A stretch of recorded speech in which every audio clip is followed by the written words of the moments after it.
इस्लामी मुल्क होने के बावजूद नाहक बेकसूर लोगों के ऊपर जो है हमला कर रहा है, उन बेकसूर लोगों की जानें ले रहा है। हमने सिर्फ हमला किया तो उन आतंकवादियों पे किया जिन्होंने हमारी बहू बहनों का जो है सिंदूर को उजाड़ा।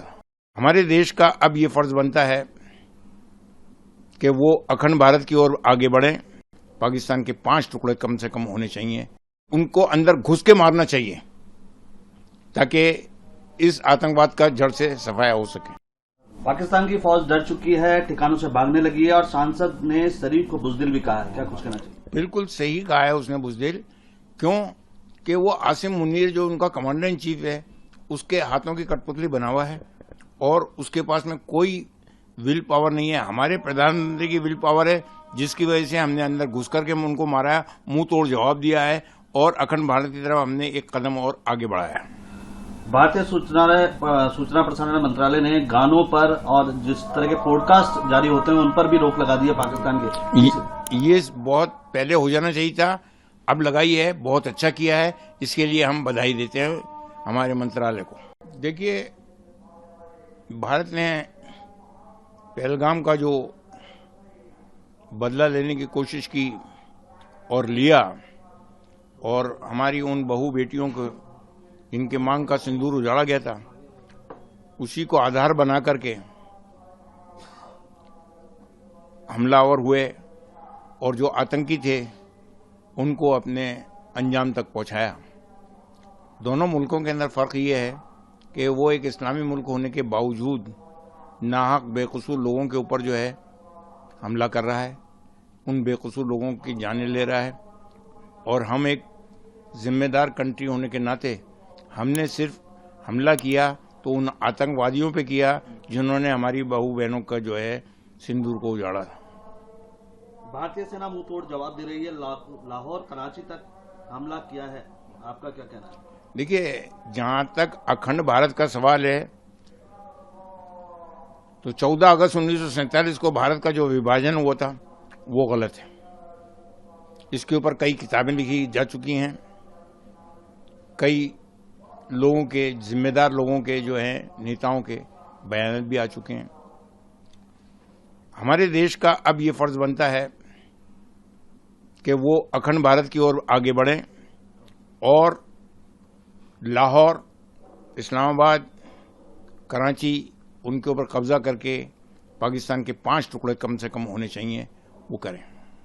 पूरी दुनिया भारत के साथ आतंकवाद के खिलाफ खड़ी है, आपका क्या कहना है?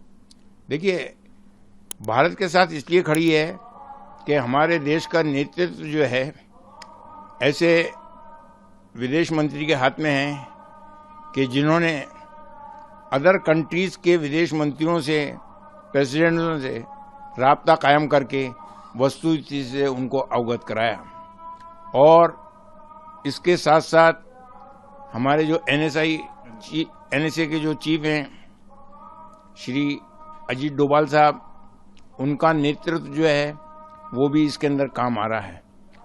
तो इसी वजह से, यही वजह है कि तमाम विदेशों के जो नायक हैं, विदेश मंत्री हैं, प्रेसिडेंट्स हैं, प्राइम मिनिस्टर्स हैं, वो भारत के पीछे आके खड़े हो गए हैं इस आतंकवाद के खिलाफ।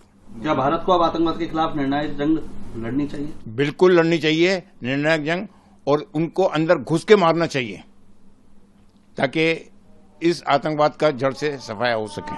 भारत की जनता से क्या अपील करना चाहेंगे आप? भारत की जनता जो से अपील ये है कि वो इस मौके के ऊपर हमारे फौजियों के साथ में रहें, कंधे से कंधा मिला करके उनका साथ दें और देश की जो सरकार है उसका साथ दें और उसके हाँ में हाँ मिलाते हुए अपने बयानात को जो है रखें और कोई ऐसी बात पैदा ना करें जिससे वस्तुस्थिति बिगड़े। भारत ने 4 बार पाक को रौंदा है, टुकड़े भी किए हैं, फिर भी नहीं सुधर रहा पाकिस्तान। अब अगर 5 टुकड़े हो जाते हैं तो वो अपने आप सुधर जाएगा। उसकी फौजियों को भी अकल आ जाएगी कि हमने हराम का कितना खाया है और हलाल का कितना खाएंगे। 2 महिला कमांडर व्योमिका सिंह और कर्नल सूफिया कुरैशी, कमान उनके हाथों में है।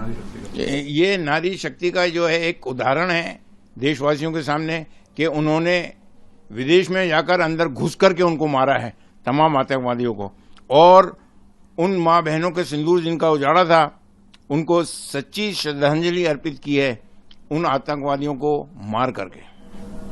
पाकिस्तान द्वारा दागी गई हर मिसाइल को बेअसर किया है भारत ने। आगे भी वो बेअसर करता रहेगा। उनके पास है क्या? हमारा डिफेंस सिस्टम जो है वो इतना मजबूत है कि वो भारत के किसी भी इलाके से भारत के ऊपर हमला करने की कोशिश करे, वो कामयाब नहीं हो सकता। और इसकी मिसाल अभी आपको सामने दिखा दी गई है। भारत के ऑपरेशन सिंदूर के बाद पाकिस्तान ने अंतर्राष्ट्रीय भागीदारों से अब ऋण मांगना शुरू कर दिया। आर्थिक स्थिति खराब हो चुकी है पाकिस्तान की। भाई, जिस तरह से दरगाहों के ऊपर जाकर के लोग भीख मांगते हैं, इस तरह से वो अगर भीख मांग रहा है कटोरा लेकर के, तो ये किसकी बदनामी है? उसकी खुद की वो बदनामी कर रहा है। As a prime minister, commander in chief खुद अपनी बदनामी करवा रहा है अपने प्राइम मिनिस्टर के द्वारा। 50 ड्रोन, डिफेंस सिस्टम और 8 मिसाइलें और लड़ाकू विमान भारत ने गिरा दिए पाकिस्तान। ये तो बहुत कम है। अगर वो इससे ज्यादा भेजता तो इससे ज्यादा गिराते। हमारे भारत की फौजें इस काबिल हैं, इस लायक हैं, हमारा डिफेंस सिस्टम इस काबिल है कि वो उनको बॉर्डर पे ही रोक सकता है। पाकिस्तान की फौज अब डर चुकी है, ठिकानों से भागने लगी और जो वहां के पाकिस्तान के सांसद हैं उन्होंने शरीफ को बुजदिल भी कह दिया है। बिल्कुल सही कहा है, बिल्कुल सही कहा है कि उसके पास में क्या है नॉलेज मिलिट्री की? कुछ नहीं है। वो सिर्फ एक कठपुतली की तरह से प्राइम मिनिस्टर के हैसियत से बैठा हुआ है